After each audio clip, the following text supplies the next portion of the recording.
একটা সাধারণ বাচ্চাদের গেম যার ৬টা ধাপ। এই ধাপগুলো পার হতে পারলেই পাওয়া যাবে প্রায় ৩৮৩ কোটি টাকার সমমূল্যের পুরস্কার। শুনতে অনেক সহজ মনে হচ্ছে, তাই না? কিন্তু যদি বলা হয় এই গেমে যারা হারবে তাদের জন্য শাস্তি হিসেবে রয়েছে নিশ্চিত মৃত্যু, তবুও কি মানুষ জেনে শুনে এই বাঁচা মরার অদ্ভুত খেলায় যোগ দেবে? মৃত্যুকে হারিয়ে কেউ কি এই বিপুল পরিমাণ প্রাইজ জিতে নিতে পারবে? জানতে হলে আসুন দেখে আসি নেটফ্লিক্সের অন্যতম আলোচিত সিরিজ স্কুইড গেমের সিজন 1 এর এক্সপ্লেনেশন। সকালবেলায় সিয়ং গিহান বসে নাস্তা করছিল। তখন তার মা তাকে কিছু টাকা দিয়ে বলে গিহান যেন আজকে তার মেয়ে গাইয়ংকে কোথাও খেতে নিয়ে যায়। আজ গাইয়ং এর জন্মদিন। গিহান একটা অকর্মক, জুয়ারি, ভাবলেশীন লোক। কোনো কাজই সে ঠিকঠাকভাবে করতে পারে না। তাই তার বউ তাকে ডিভোর্স দিয়ে অন্য একজনকে বিয়ে করেছে। তাদের মেয়ে গাইয়ংও তার মা এবং সৎ বাবার সাথে থাকে। যাই হোক, গিহানের মা কাজে বেরিয়ে গেলে সে মায়ের লুকিয়ে রাখা ক্রেডিট কার্ডটা চুরি করে নেয়। তারপরে এটিএম বুথে গিয়ে কার্ডের টাকাগুলো তুলে নেয়।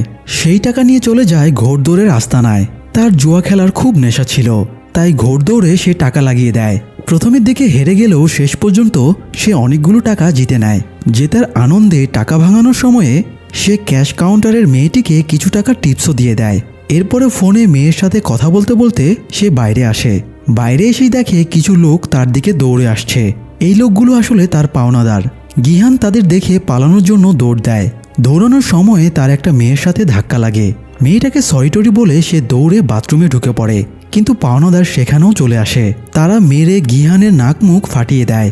গিহান বলে তার কাছে অনেক টাকা আছে, সেই টাকা দিয়ে ধার শোধ করতে পারবে। এই বলে সে পকেটে হাত দিয়ে দেখে পকেটটা কাটা, একটা টাকাও পকেটে নেই। তখন গিহান বুঝতে পারে একটু আগে তার যে মেয়েটির সাথে ধাক্কা লেগেছিল সেই টাকাগুলো ঝেড়ে দিয়েছে।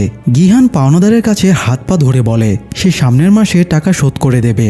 পাওনাদার একটা বন্ডে গিহানের টিপসই নিয়ে নেয় এবং বলে সামনের মাসে যদি সে টাকা ব্যাক না দেয় তাহলে সে গিহানের একটা কিডনি আর একটা চোখ বিক্রি করে নিজের টাকা আদায় করবে।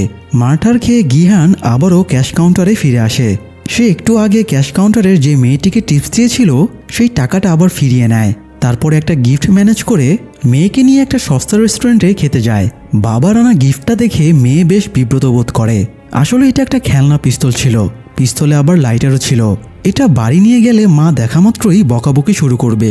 তাই গিহান মেয়ের জন্য আনা গিফটটা আবার নিজের কাছেই রেখে দেয়। সে মেয়েকে বলে পরবর্তী জন্মদিনে সে অনেক দামি একটা গিফট দেবে। এটা শুনে মেয়ে কিছু একটা বলতে গিয়েও পরে আর বলে না। গিহান ওই ব্যাপারটা খেয়াল করে। যাই হোক, মেয়ের সাথে সুন্দর সময় কাটিয়ে সে তাকে আবার প্রাক্তন স্ত্রীর কাছে পৌঁছে দিয়ে চলে আসে। মেয়েকে রেখে মেট্রো স্টেশনে আসতেই সে সামান্য